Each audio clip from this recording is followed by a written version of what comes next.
cerebral también cortesía de la casa. Para repasar los síndromes que hemos hecho pues, en teoría. Bien, entonces vemos que el cerebro está irrigado por 3 arterias. Cada una de las arterias, cada una de estas arterias irriga a un hemisferio diferente. O sea, cada hemisferio tiene 3 arterias que lo irrigan. Hay 2 cerebrales anteriores, 2 cerebrales medias y 2 cerebrales posteriores. En donde la cerebral anterior y la media son ramas de la carótida interna y la posterior es rama de el tronco basilar, correcto, el tronco basilar. ¿Okay? Estas arterias tienen importancia porque prácticamente irrigan toda la corteza cerebral, ¿no? Y el cierre de una de estas arterias cerebrales, ¿no?, va a causar unos síndromes bastante extenso, ¿no?, por la cantidad de materia gris que están irrigando. Acuérdense que todo lo que ven ahí en la superficie es sustancia gris, ¿no? Y ahí están las áreas funcionales. Entonces muchas funciones van, ¿no?, a decaer o van a desaparecer por el cierre de estas arterias. Vamos a comenzar primero con la cerebral posterior, que la pueden ver ahí, lo he puesto, ¿no? Esta es la más fácil de todas, ¿no? Esta es la más papayita. ¿Por qué? Por la siguiente razón, miren. La cerebral posterior, voy a describirla primero, la cerebral posterior, ¿no?, nace, ¿no?, como bifurcación del tronco basilar. Una vez que se bifurca, ¿no?, pasa directamente a recorrer sobre ese giro que está ahí, miren, sobre qué está recorriendo la arteria. ¿Cómo se llama ese giro que está doblado ahí? El parahipocampo, ¿ven? Miren, la arteria cerebral posterior está sobre el parahipocampo, ¿ok? Y conforme va avanzando, va dejando ramas, ¿no? Se consideran aquí 3 ramas colaterales y 2 ramas terminales. Miren que son recontra fácil. ¿Cómo se llama todo este lóbulo? ¿Qué es la función del lóbulo temporal y el lóbulo occipital? El lóbulo temporal occipital. Como vemos acá, la cerebral posterior solamente está dando ramas para la parte temporal, nada más, no a la occipital. Por lo que estas ramas se llamarán temporales. Esta que está hacia adelante, temporal anterior, ¿no?, y esta que se encuentra central, la temporal posterior. Estas van a dar rama, mira, van a irrigar al parahipocampo, al giro fusiforme, al giro temporo-occipital, ¿no?, y se van a doblar, miren ahí la imagen, ¿ven? Hacia abajo se doblan hacia afuera, hacen esto, miren, se van hacia afuera, para irrigar el giro temporal inferior.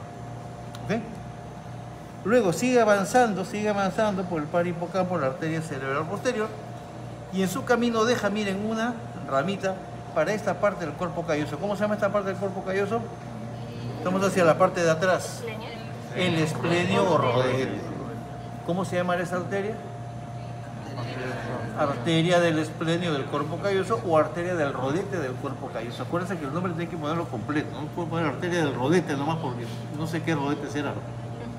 Si hubiera una arteria de la rodilla, tiene que poner arteria de la rodilla del cuerpo, si que hubiera una, ¿no? Que lo pongan arteria de la rodilla y vamos a pensar que es esta de acá.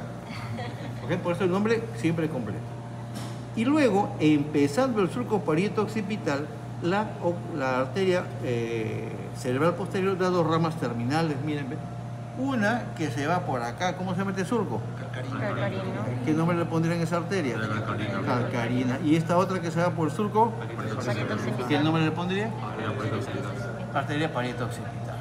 La trampita está acá, que esta arteria, ¿no? ¿Qué cosa irriga esta arteria? Irriga esto y esto. Cuña y lobulillo lingual. ¿Qué cosa irriga esta? Cuña, lobulillo lingual y precuña. ¿Ok? Entonces, para que me entiendan bien, pásame ese. Este es el ejemplo que le he hecho a todos los grupos. Ustedes están pasando por el examen, ¿no?, y encuentran de repente esto acá, miren, ¿ven? ¿Ok? Y el papel no dice nada. ¿Qué cosa pondrían ahí? La arteria la están viendo ahí. No. ¿Qué cosa pondrían? Surco tampoco pueden poner porque faltaría otro alfiler más del mismo color. Si por ave sucediera esto, por ejemplo, ahí pueden poner lóbulo occipital, nada más, lóbulo occipital. Igual, si está acá, ya ustedes ya tendrían que poner, no, aquí ya es puntual. Ahí es uña, y aquí es el lóbulo lingual. Si viene el alfiler acá y el papel dice, ¿no?, que arteria pasa por ahí, entonces ahí la arteria calcarina. O una variante, ¿no?, la arteria que pasa por lo señalado, ¿rama de quién es? Simplemente responden nada más la arteria cerebral posterior, punto, nada más. Ese es el tipo de examen que se toma ahí. Adicionalmente, de repente, si alcanza el tiempo, se le puede poner un pedacito de ahí representando la arteria. Si ven el limpiativo, que es la arteria que ya está presente ahí, ponen arteria tal, ¿ok? Ya, listo. Entonces, valga eso. Entonces yo les recomiendo que tomen una foto bonita acá y tomen la foto de allá. Entonces ya tienen el teléfono, las dos. Voy a pararme para que les tomen una foto.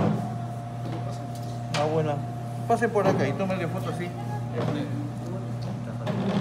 Y tomas una foto de la pizarra para que compares.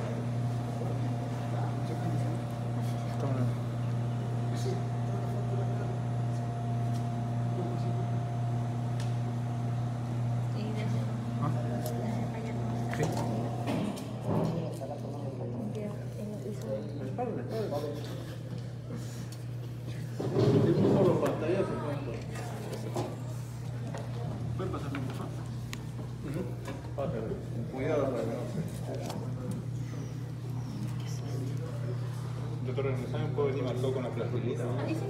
Puede venir como no puede venir, pero tienen que estar atentos al papel. El papel no dice nada, simplemente hay dos alfileres y es surco.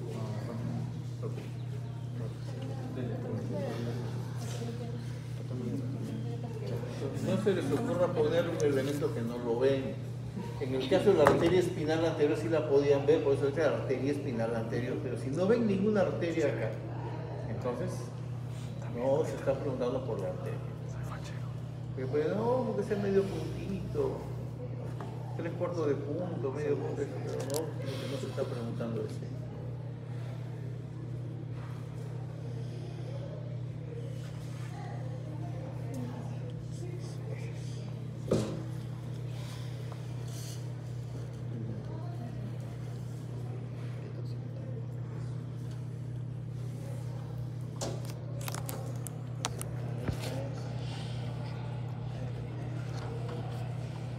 Listo, está listo. Ahora sí. Vamos a ver la cerebral anterior. Pásame la cerebral anterior que está allá arriba. No, perdón. Esa es la cerebral anterior. La cerebral anterior, rama también de la carótida interna, aquí está señalada aquí con el periodo rojo, es una arteria que desde que nace comienza a contornear, mira, la parte anterior del cuerpo calloso. ¿Cómo se llama la parte anterior del cuerpo calloso? Pico. Y rodilla. Comienza a contornear todo eso. Cuando comienza a contornear la rodilla, da dos ramas. Ay, pásame ahí la arteria cerebral anterior. Que está así hacia atrás. No, al revés. Sigue. Ahí nomás. ¿Ok? Mírenme. Cuando comienza a contornear la rodilla, va a abandonar dos ramas, ¿no? Va a dejar dos ramas, va a originar dos ramas, que es lo mismo, ¿no? Una, miren, ve, que va a la cara interna del lóbulo frontal y a su base. Por eso se llama arteria frontovasal, ¿ok? Frontovasal. ¿Ya? Y más hacia arriba, ya a la altura de la rodilla, da una rama que va hacia adelante. ¿Cómo se llama esto de acá? Polo occipital. Entonces hay un polo occipital y un polo frontal. ¿Cómo se llama la arteria que va al polo frontal? Frontopolar o polar a secas, ¿ok? La arteria frontopolar, que es esta de acá. Vean. Luego sigue contorneando, pasa a la rodilla, ¿no? Y cuando termina la rodilla, o ya casi por terminar la rodilla, va a dar dos ramas terminales. Miren, ve, esta de acá. Esta de acá y esta de acá, y esta de acá. Ambas pasan por un surco. Miren, ¿ve? Esta de aquí abajo está pasando por el surco. Pericayoso. Entonces se llamará la arteria así de simple.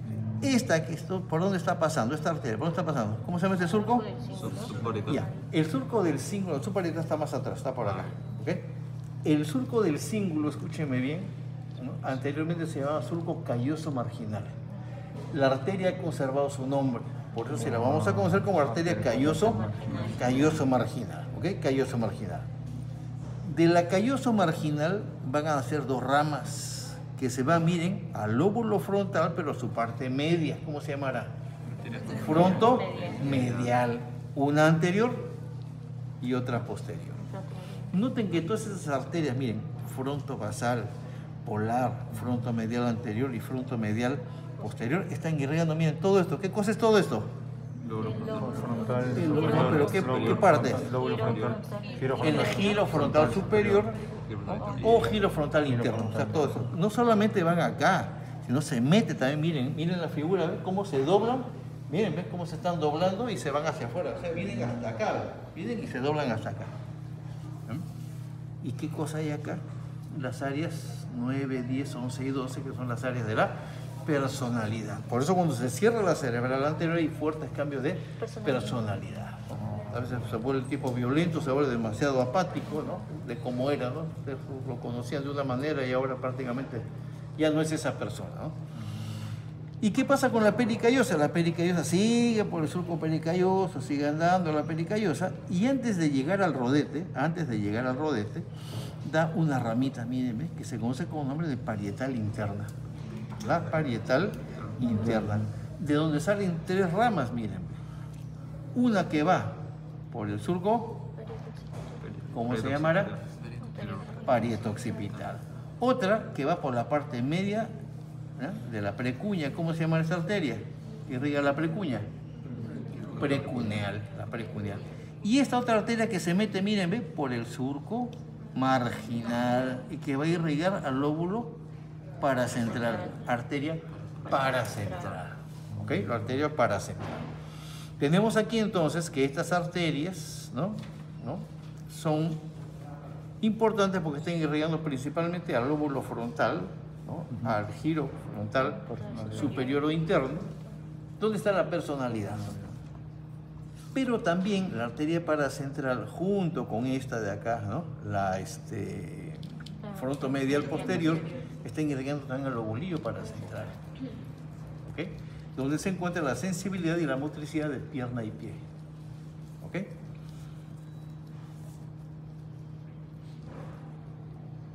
Bien, entonces esta es la cerebral anterior. Ahí tómenle su foto. Una foto bonita ahí que salga bien. Y le toman a la pizarra. Entonces ya tienen ahí de dónde guiarse.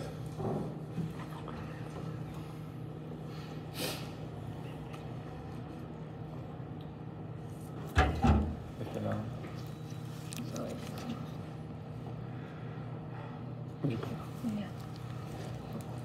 Vaya, ¿de qué lado?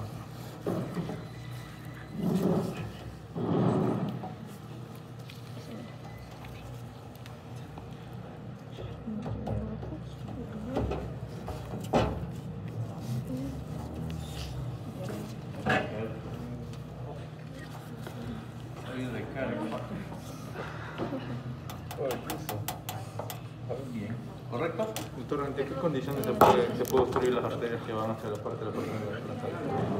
Un ateroma, una placa grasa, un coágulo, un émbolo, una burbuja de aire. Todas esas causas se pueden dar.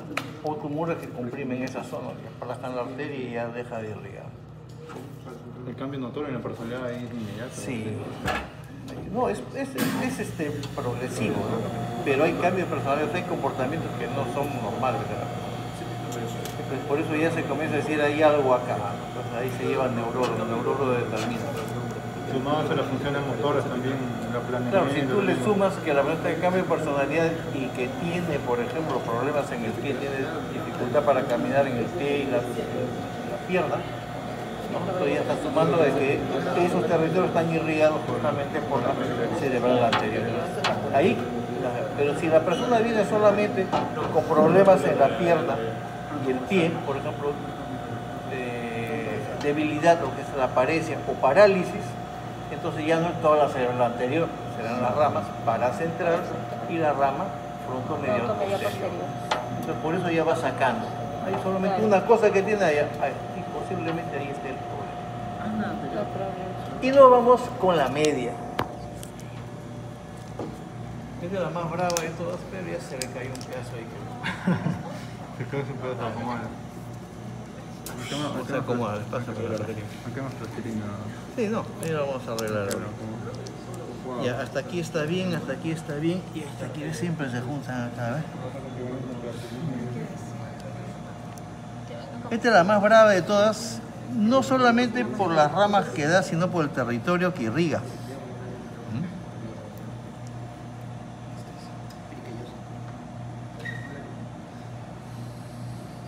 Ahí está. ¿Okay? Pasen ahora a la cerebral media. Pasen a la cerebral media. Ya nos quedaría solamente esta de acá. Ya, perfecto. Vamos. Ya, esta hay que unirla acá. La unimos acá y la ponemos acá.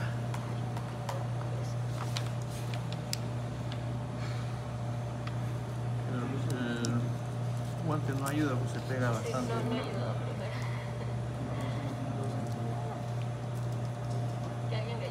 No, no. Solamente falta esta nada más. Esta arteria que va, miren, a la cara externa del lóbulo frontal y va a la base. A la base, ¿eh? A la base del cara inferior del lóbulo frontal o cara orbital. Bien, tenemos entonces la cerebral media. La cerebral media, desde que nace, se mete a la cisura lateral. Anteriormente la cisura lateral se conocía como cisura ¿de quién? De Silvio, ¿se acuerdan? La cisura de Silvio. Por eso muchos libros todavía van a encontrar a la arteria con el nombre de arteria silviana. Cuando lean arteria silviana, que significa cerebral media. Algunos libros todavía, ya muy pocos, ¿no? Ya tiene que desaparecer, lo utilizan. Entonces aquí tenemos a la cerebral media, que se mete, miren, está paseando por el fondo de la cisura lateral y la veo que está recorriendo por el fondo de la cisura lateral. Durante su recorrido va a dar ramos ascendentes y ramos descendientes, que son ramos colaterales. Colaterales ascendentes, que son 4, colaterales descendientes, que son 3, y hacia atrás 2 ramos terminales. Ahí muere ya la cerebral media. Esta es la cerebral media. Hacia arriba va a dar 4 ramos, que yendo de adelante hacia atrás tenemos este de acá, la arteria orbitofrontal o frontoorbitaria, que va a irrigar, miren, la cara externa de la parte anterior del lóbulo frontal y parte de lo que es la cara inferior del lóbulo frontal, que incluye los giros orbitarios, pues se llama, ¿no? Esta porción es orbitaria y esta porción es frontal, por eso es frontoorbitaria u orbitofrontal. Luego, acá está lo facilito del asunto, aquí no hay pierde. Da 3 arterias, miren, que se van por estos 3 surcos que ya conocen ustedes. ¿Cómo se llama este surco? Central. Este que está adelante y este que está atrás. Y las arterias reciben el mismo nombre. Arteria, arteria y arteria poscentral. Arteria poscentral. Okay. Está yendo por los respectivos surcos. Ya está de más decirles que estas arterias son importantes porque son las que van a irrigar los giros pre y postcentral, donde está toda la movilidad de casi todo el cuerpo y la sensibilidad de casi todo el cuerpo. Por eso es importante conocer esto. Luego tenemos ramos descendentes. ¿Cómo se llama este lóbulo? Temporal. Justamente, no, el temporal occipital está por abajo, de la cara inferior. ¿Okay? Este aquí por la cara externa es el lóbulo temporal hacia secas. Y para ahí van dirigidas 3 ramas, ¿no? Esta de acá, la temporal anterior, ¿no? Esta de acá, la temporal media, y esta de aquí, la temporal posterior. Ojo que estas 3 ramas solamente irrigan el giro temporal superior y el giro temporal medio, como pueden ver ahí. Y el giro temporal inferior, ¿quién lo irriga? Lo hemos visto hace un ratito en la primera muestra. Las arterias temporales anterior y posterior de la cerebral posterior. ¿Ok? Entonces ahí se suma. Bien. Y justamente atrás, ya al terminar ya el surco lateral, da dos ramas. Una que se va al giro parietal superior y otra que se va al giro parietal inferior. ¿Cómo se llaman? Arteria parietal anterior, la que está arriba, y la arteria parietal posterior, la que está abajo. Ahora ustedes se preguntan, ¿y por qué no se llama superior e inferior? Les pueden llamar también superior e inferior, pero en los libros dice anterior, la superior, ¿no? ¿Y por qué le llaman así? Porque realmente esta es la arteria anterosuperior y esta es la arteria posterior-inferior, ¿no? Entonces pueden llamar superior e inferior, que es lo más fácil de recordar, anterior y posterior, o anterosuperior y posterior-inferior. Ya es para gente de mente, ya, ¿no? Gente ya hábil, pues ya dice, yo voy a utilizar así. No digo de mente loca, no es gente que tenga mente, no, gente de mente. Bien, ahora, miren, ¿qué es lo que pasa si se cierra la arteria? Acá sí, esto es devastador. Uno, ligeros cambios de personalidad. ¿Ok? Ligeros cambios de personalidad. Número dos, parálisis, ¿no? Y anestesia de la mitad contraria del cuerpo. Vamos a tener problemas de sordera. Porque acuérdense que esto irriga el giro temporal superior y ahí están los giros transversos. Como esto también irriga el giro postcentral, ¿no? También va a afectar a lo que es el opérculo parietal, pérdida de gusto. Y como esto está, antes de acá, la órbita frontal irriga también el giro frontal inferior, donde está el área de Broca. Y la parietal inferior irriga el giro parietal inferior, donde está el área de Wernicke. Entonces vamos a tener mal funcionamiento del área de Wernicke y del área de Broca. ¿Cómo se llama ese mal funcionamiento? Afasia. Afasia de y afasia de Broca no fluente. Significa que la persona está impedida de hablar. ¿Afasia global? ¿Ah? ¿Afasia global? A los dos. Bueno, a los dos es afasia global, una afasia ya completa, ¿no? Es una persona, miren, que no puede hablar, se está incomodada porque le es difícil, ¿no?, hablar, ¿no? O simplemente no puede hablar correctamente. Que si le hablan no le entiende. Así le hablas en su idioma, no entiende lo que le están hablando y no puede entender lo que lee. A pesar que es una persona que no es analfabeta, sabe leer, pero no entiende. O sea, ve y ve como si fueran caracteres chinos. No entiende lo que lee, ¿no? Aparte es una persona que va a estar paralizada de medio cuerpo, insensibilizada en medio cuerpo, con problemas auditivos y problemas de gusto. Y aparte va a tener, ¿no?, lo que se le llama, ¿no?, pérdida de estereognosia. La parietal superior irriga el giro parietal superior, en donde están las áreas 5 y 7, ¿se acuerdan? Área de asociación sensitiva, ya. En esas áreas de asociación se guardan todos los eventos que tengan que ver con la sensibilidad. Por ejemplo, si yo he tocado antes esta tijera, si me la dan luego con los ojos cerrados, yo reconozco que esta es una tijera. Yo lo conozco con ojos cerrados. Como está fallando la cerebral media, no funciona esto. Entonces va a tener pérdida de estereognosia. La capacidad de reconocer un objeto con los ojos cerrados se llama estereognosia. Entonces este es el peor, pues, que ya puede pasar. Lo otro afecta visual, la cerebral posterior, y la cerebral media afecta en la anterior, perdón, lo más fuerte que hay son los cambios violentos de personalidad, los cambios fuertes de personalidad. Ahora es si se cierran las tres, ya se muere la persona. Tendría que cerrarse la cerebral posterior y tendría que cerrar la carótida interna, porque esta sería ya pues una desgracia completa. Y ante un tumor de ¿cuál es el procedimiento quirúrgico?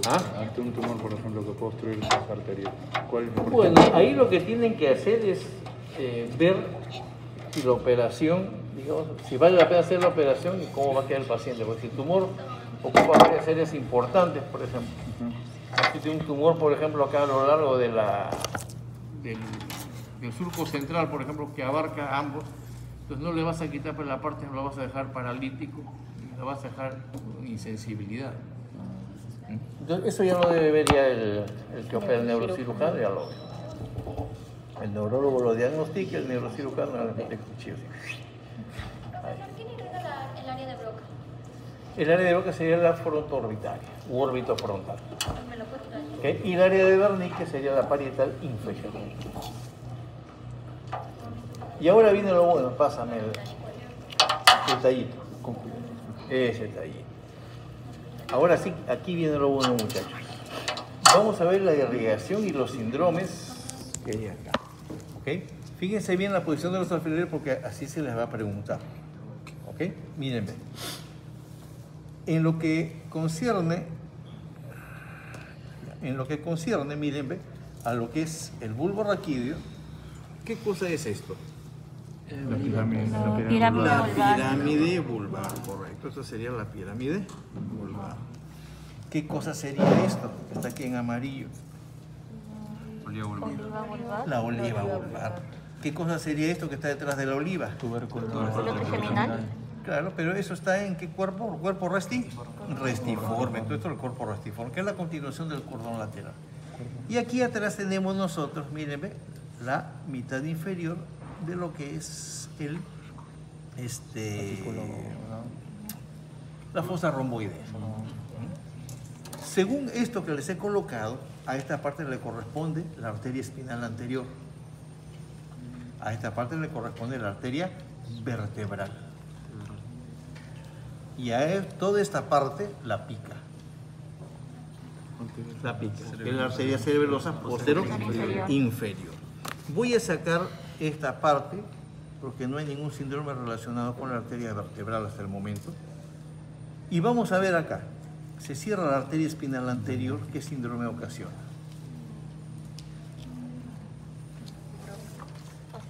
No, la Broca está en el hemisferio.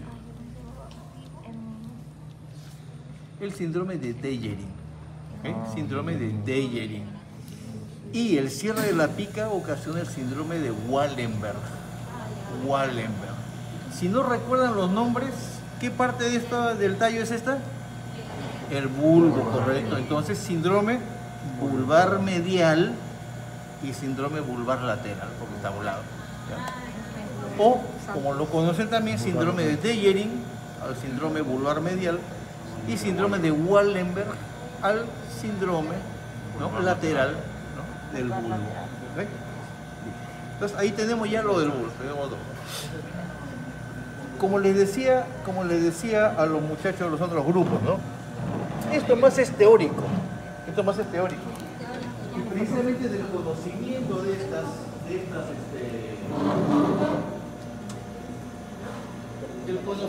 de estas afecciones, ¿no?, de estos síndromes, pueden venir preguntas, ¿no? ¿Cómo arma uno las preguntas? O sea, yo cojo, por ejemplo, voy a preguntar el síndrome de Dejerin. Entonces pongo mi caso. Armo un caso falso, obviamente. Pongo paciente de 57 años, varón, ¿no? Se pone mal repentinamente, ¿no? Se le paraliza medio cuerpo. Y sus hijos y su esposa, ¿no? O sea, al revés, su hijo y sus esposas, ¿no? Su esposa y sus hijos lo llevan al hospital más cercano. Al examen neurológico presenta la mitad del cuerpo, ¿no?, paralizada, ¿no? ¿Okay? Presenta también pérdida de sinestesia y tacto fino en esa parte del cuerpo, es decir, no tiene la posibilidad de tener tacto fino, no puede reconocer bien las cosas con la mano, ¿no? Y pérdida de sinestesia. ¿Qué significa? ¿Qué es la sinestesia? La posibilidad de que ustedes puedan saber en qué parte del espacio está su cuerpo. Entonces, los pacientes, por ejemplo, le pueden hacer, cierra los ojos, ¿no?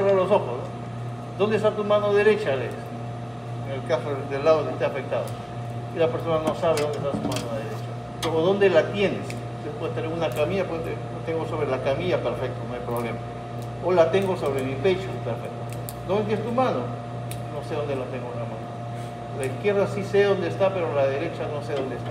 Es la pérdida de sinestesia. Y posición de las articulaciones, tendones y ligamentos. Y además, cuando le pide, señor, saque la lengua, el paciente, en vez de sacarla así, la saca así.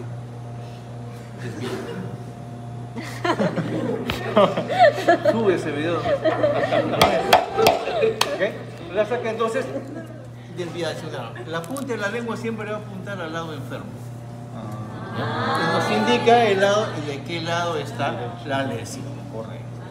Por eso se dice homolateral, al mismo lado de la lesión. Pero los otros, la pérdida de sinestesia del otro lado. Contralateral. Entonces se pregunta, ¿qué síndrome es? ¿De qué síndrome estamos hablando? De síndrome de Deyerin. O les puedo preguntar, ¿el síndrome que aquí se presenta, ¿no?, es causado por la oclusión de, y le pongo varias arterias? Espinal anterior, espinal posterior, etc. ¿no? Puede que el espinal anterior no esté ahí, esté solamente la vertebral, como la, ¿no? Viene la vertebral, se puede cerrar la vertebral y puede ocasionar el síndrome de Deyer, porque la espinal anterior es rama de la vértebra, ¿no? Sí, pero ya si se quiere poner el examen ya muy tuco. Pero en condiciones normales preguntarle, ¿no?, ¿qué arteria ocasiona el síndrome de Deyer, ¿no? Y el síndrome de Deyer, ¿qué semiología tiene, ¿no? Entonces, lo que ustedes deben ver de todo esto es qué es lo que tiene. Ya, para iniciar el cuerpo, la lengua, ya la lengua es clásico de Deyer. Y si se pérdida de sinestesia, ya es Deyer, sí, 100%. ¿Y qué arteria se cierra? La espinal anterior, y ahí ponen la espinal anterior, ¿no? Entonces, así se toman los... Bueno, seguimos entonces. Entonces ya sabemos que el músculo está irrigado por la arteria espinal anterior y la pica, ¿okay? Y la pica acá. ¿Okay? Cierre de la espinal anterior, síndrome de Deyerin o vulvar medial, ¿no? Se cierre de la pica, Wallenberg o vulvar lateral. Punto, no hay problema. Acá tenemos nosotros el bulbo raquídeo. Y el bulbo raquídeo está irrigado enteramente por la arteria basilar. El puente. ¿No? La arteria basilar, que justamente pasa por el surco basilar. Pero la arteria basilar da tres tipos de ramos. Unos bien cortitos que llegan hasta acá, hasta el alfiler blanco, que son los ramos medianos. ¿Okay? Luego otros más larguitos, que llegan hasta acá, hasta el alfiler amarillo, ramos paramedianos. Y otros más largos que inclusive abrazan toda la circunferencia del puente, por eso se llama ramos circunferenciales. ¿Ya? O si quieren poner paramedianos, circunferenciales cortos y circunferenciales largos, como quieran ustedes. ¿Okay? El cierre de las ramas medianas va a dar por consecuencia, ¿no?, el síndrome de Raymond. El cierre de las paramedianas, el síndrome de Millard-Gubler. Todo eso está ahí, todo eso está acá en el PDF. Y el cierre de la circunferencial, ¿no?, el síndrome de Foville. El síndrome de Foville. Foville, así se llama, Foville. Para que más o menos tengan una idea de cómo es esto, ¿no? El síndrome de Raymond, ¿no?, va a abarcar, miren, las fibras córtico-espinales. Ya saben ustedes que es parálisis sí o sí, ¿no? Y las ramas, y las fibras del sexto par craneal. Entonces va a ocasionar una parálisis contralateral, ¿no? Y el ojo se le va a ir hacia adentro en el lado contrario. Ese es el síndrome de Raymond. Más hacia afuera pasa, ¿no?, pasa lo siguiente, ¿no?, que afecta también las fibras córtico-espinales, pero para mala suerte pues se cruzan las fibras del nervio facial. Entonces va a tener, ¿no?,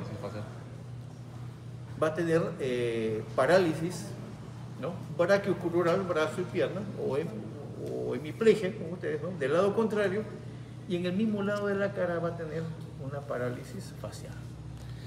¿Okay? Y finalmente acá, las ramas circunferenciales o circunferenciales largas, como quieran ustedes, ¿no?, provenientes también ¿no?, que ocasiona el síndrome de Foville. Este es más grave porque abarca tanto los núcleos del facial y sus fibras y el núcleo del sexto par craneal, ¿no?, o abducens, y también va a abarcar, ¿no?, lo que es el sistema reticular.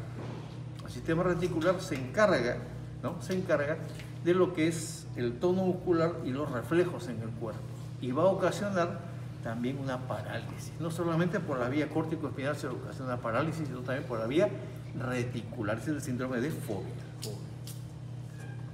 Y luego finalmente tenemos el mesencéfalo, ¿no? El mesencéfalo, en donde vamos a tener tres partes. Mira. Una que es este espacio, ¿cómo se llama?